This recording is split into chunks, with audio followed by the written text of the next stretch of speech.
ముంచెత్తిన వరద 24 గంటలు దాటిన నీళ్లలోనే కాలనీలు. పునరావాస కేంద్రాలకు ముంపు బాధితులు. రాష్ట్రవ్యాప్తంగా 12 మంది మృతి, 4 గల్లంతు. 4.47 లక్షల ఎకరాల పంటలు జలర్పణ. కొనుగోలు కేంద్రాల్లో ధాన్యం. రైతుల పరిస్థితి దయనీయం. ఎన్నికల్లో పోటీ ప్రారంభం. హక్కు కాదు.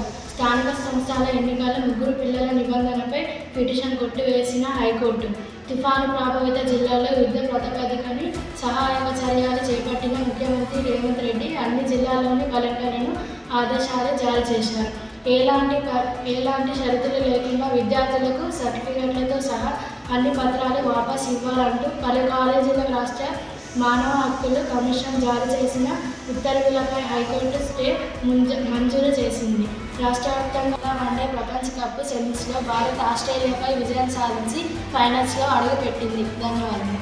వన్డే ప్రపంచ కప్ సెమీస్లో భారత్ ఆస్ట్రేలియాపై విజయం సాధించి ఫైనల్స్లో